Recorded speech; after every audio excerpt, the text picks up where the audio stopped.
Você quer alguém com quem envelhecer? Você quer que alguém seja a mãe de seus filhos, supondo que você queira filhos?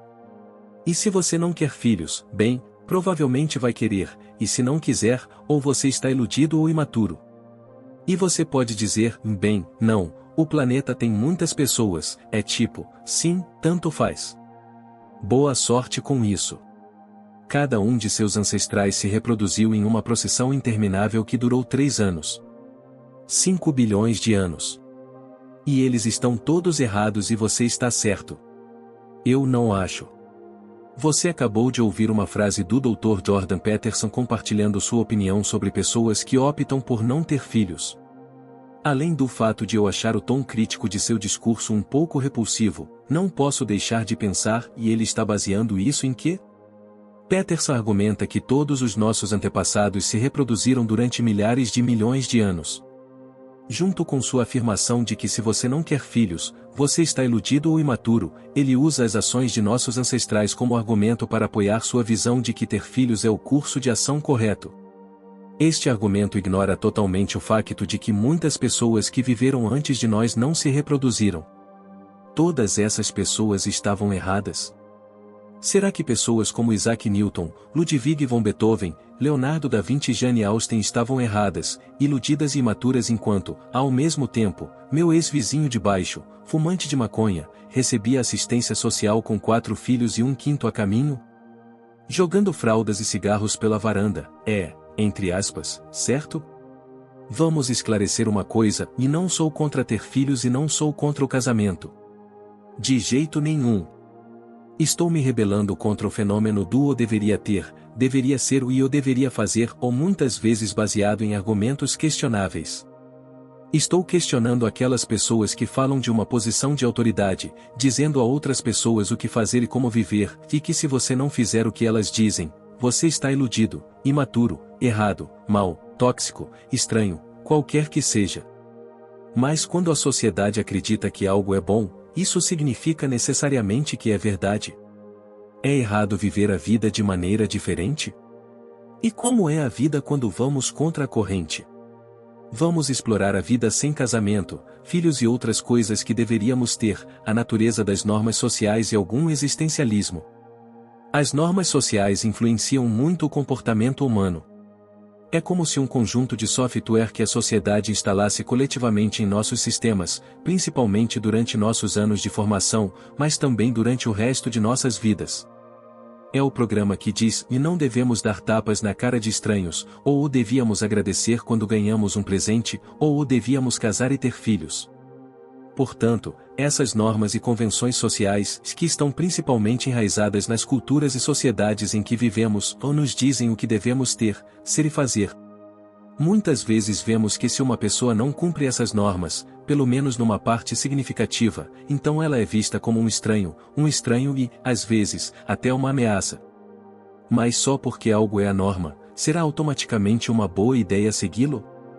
Vamos explorar a noção de que se deve ter filhos, por exemplo. Novamente, além de ter filhos ser uma ocorrência natural, e eu diria que também é uma ocorrência natural não tê-los, também é uma norma na maioria das sociedades. Já faz muito tempo. Embora os tempos estejam mudando, a maioria das pessoas geralmente considera isso um passo que eventualmente daremos durante nossas vidas. Também é uma norma fazer isso no âmbito de uma família. Portanto, todas as pessoas consideram que encontrar um parceiro, casar e ter filhos é o curso de ação correto. É claro que isto difere consoante o país, o grupo religioso, etc. Nos Países Baixos, por exemplo, o casamento é menos comum hoje em dia do que, digamos, na Indonésia. E eu acho que os ateus geralmente se casam com menos frequência do que os muçulmanos. Mas ainda assim, ter filhos é o normal. É um passo esperado na vida de alguém. Mas isso significa que ter filhos é melhor do que permanecer sem filhos? Voltemos ao passado, ao período logo após a Segunda Guerra Mundial, época em que meus avós estavam prestes a constituir família. Naquela época, ter filhos era tão rotineiro que o pastor local visitava a casa deles todos os anos para ver se havia novos bebês chegando. Ele era uma espécie de Jordan Peterson local daquela época, envergonhando as pessoas para que tivessem filhos, não chamando-os de iludidos e imaturos se não os tivessem, mas de maus cristãos, o que, especialmente para minha avó muito religiosa, era uma tática eficaz de vergonha. Ela finalmente deu à luz 11 filhos, o que resultou em inúmeros netos, incluindo o meu. Em termos de expansão da população, um objetivo compreensível logo após a guerra, 11 crianças, é uma grande conquista. Contudo, as razões econômicas também desempenharam um papel. Quanto mais filhos houvesse, mais mãos poderiam contribuir para a renda familiar. Por exemplo, meus avós mandaram meus tios para as fábricas ainda jovens. Embora no Ocidente esta prática seja, felizmente, algo do passado, há um aspecto funcional de ter filhos que ainda persiste, que é o facto de servirem para proporcionar companhia aos pais.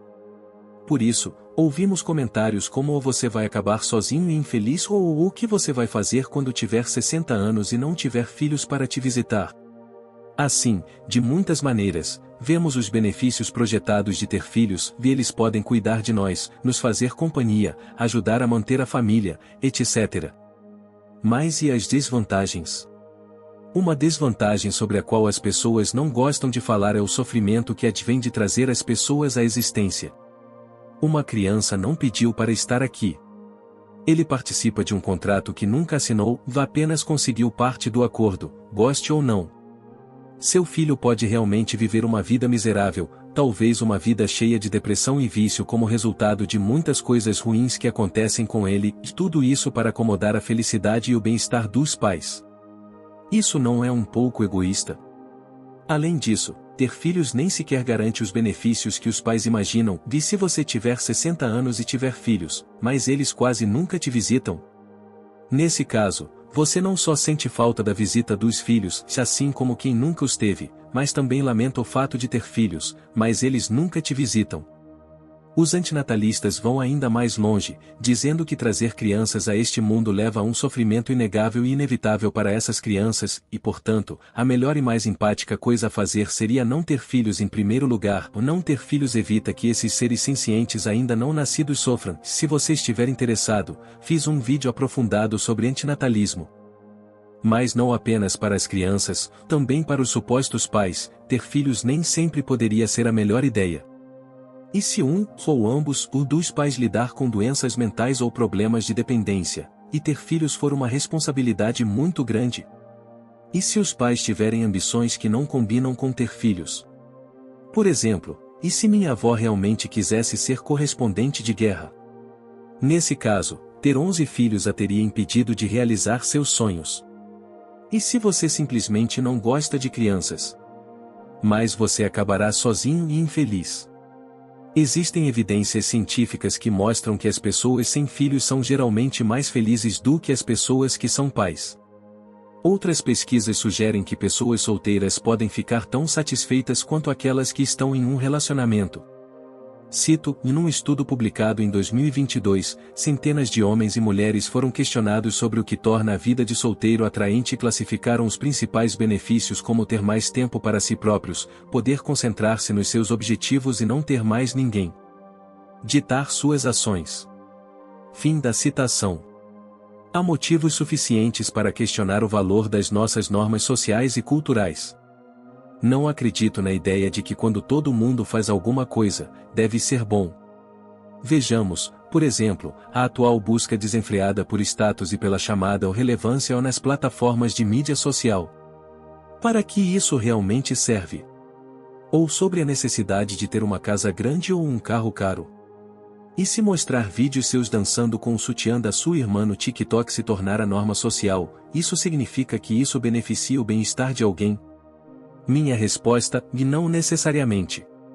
Norma não é igual a algo benéfico. O que a sociedade geralmente pensa que devemos ter nem sempre é do interesse do indivíduo. Mas mesmo que algo funcione para a maioria, isso significa que funciona para todos, sempre, em qualquer lugar? E, além disso, isso significa que as pessoas que não cumprem essas normas merecem ser envergonhadas, culpadas e ridicularizadas? Algumas pessoas podem estar melhor seguindo um caminho diferente. Algumas pessoas, pelo contrário, não permitem que as normas e convenções sociais definam a forma como vivem. Lembre-se de qualquer afirmação do tipo: você deveria se casar e constituir família, é sua responsabilidade ter filhos, se você não quer filhos, você é imaturo e iludido. O que essas afirmações têm em comum? Todos eles vêm de uma ideia de como deveríamos viver, como se nossas vidas tivessem esses propósitos específicos, como se alguém ou algo nos projetasse para fazer alguma coisa, assim como os humanos criaram um garfo para comer. Na verdade, criamos um garfo com a finalidade específica de comer, assim como projetamos uma casa com a finalidade de nos abrigar. A humanidade projetou toneladas dessas coisas, coisas que desempenham a função que pretendíamos para elas, o que é ótimo, mas deveríamos tratar nossas vidas dessa maneira também. Nossas vidas servem a um propósito inato, como casar e ter filhos. Quando as pessoas dizem coisas como: escute, nós, humanos, estamos aqui para fazer isso e fazer aquilo, e a razão pela qual estamos aqui é para reproduzir, estamos aqui para ser felizes ou estamos aqui para sermos felizes ou estamos aqui para ser felizes. Supostamente viver bem e ser bom para nossos semelhantes, costumo me encolher. Quero dizer, como você sabe disso? Quem lhe contou o propósito da existência humana? É ótimo que você esteja tão confiante sobre isso. As pessoas vêm se perguntando há milhares de anos, e você resolveu sozinho uma das questões filosóficas mais profundas. Bravo! Sarcasmo à parte, é bastante comum as pessoas fazerem tais declarações.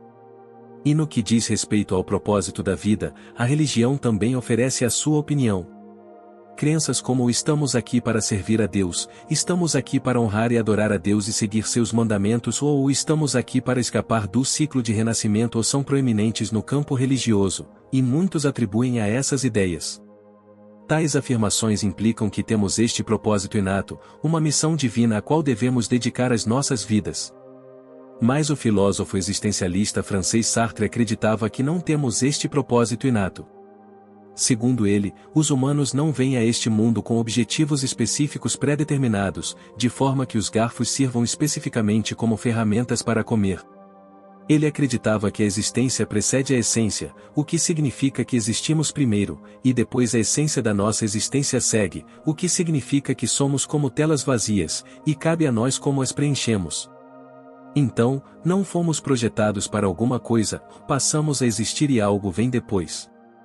Se seguirmos o exemplo de Sartre, encontraremos imediatamente um conflito com qualquer afirmação que nos diga o que deveríamos ser, deveríamos ter ou deveríamos fazer. Você deveria se casar. Oh, sério? Quem disse? Algum cara no YouTube? Em vez disso, do ponto de vista de Sartre, você se casa porque é assim que deseja dar substância à sua vida. É opcional, não obrigatório. E assim, do ponto de vista existencial, é perfeitamente normal não seguir convenções. Então, vamos ignorar completamente todas as normas sociais. Vamos realmente ver nossas vidas como telas vazias que devem ser preenchidas. Como seria a sua vida? Você ainda seguiria convenções como o casamento? Você ainda teria filhos? Para responder a esta última pergunta, penso que muitas pessoas permanecem fiéis a convenções como o casamento e os filhos, talvez não porque se sintam obrigadas, mas porque é assim que querem preencher as suas telas. Eles querem o vínculo entre duas pessoas até que a morte os separe, querem aquela convivência familiar, passar férias juntos, fazer festas de aniversário dos filhos e gritar à margem do campo de futebol. Não há nada de errado em permanecer fiel às convenções se é isso que você realmente deseja fazer. Nem todas as convenções são necessariamente boas, mas nem todas as convenções são necessariamente más. E o que é melhor também depende da situação do indivíduo. Para alguns, percorrer o caminho convencional pode ser o caminho mais gratificante. Mas há aqueles, chamemos-lhes de inaptos, que não querem seguir esse caminho. Acho que sou um deles. E não é apenas uma escolha deliberada, e eu realmente não me encaixo, mesmo que quisesse. Outro exemplo de indivíduo tão inadequado é Ralph Waldo Emerson, um filósofo americano. Na verdade, toda a sua filosofia gira em torno do inconformismo e de ir contra o que a sociedade nos diz que devemos ser ou fazer. Ele acreditava que as regras e convenções da sociedade muitas vezes restringem a liberdade individual e não beneficiam necessariamente o indivíduo. portanto, ao tomar decisões, o ser humano deve sempre usar a sua própria intuição em vez de seguir o rebanho. E assim, se a intuição das pessoas as conduzir por um caminho fora da estrutura familiar tradicional, que assim seja, é provavelmente o caminho mais benéfico em termos de desenvolvimento e realização pessoal para esse indivíduo e também pode ser a melhor forma de contribuir para a sociedade. Tomemos, por exemplo, o único cientista que nunca se casou e nunca teve filhos, mas ao dedicar todo o seu ser ao trabalho, fez contribuições significativas para a humanidade. Quando os emissários do reino ofereceram o trono ao sábio taoísta, ele recusou. Em vez disso, ele sentou-se à beira do rio com sua vara de pescar. Enquanto muitos teriam aproveitado a oportunidade de um grande poder e todos os benefícios que se seguem, o sábio absteve-se em troca da paz. Poderíamos ver o sábio como uma luz orientadora em relação a outras escolhas de vida, incluindo aquelas que a sociedade nos impõe. Sim, poderíamos escolher aquela carreira bem remunerada e com muitas responsabilidades, não saindo do escritório antes das 22 horas.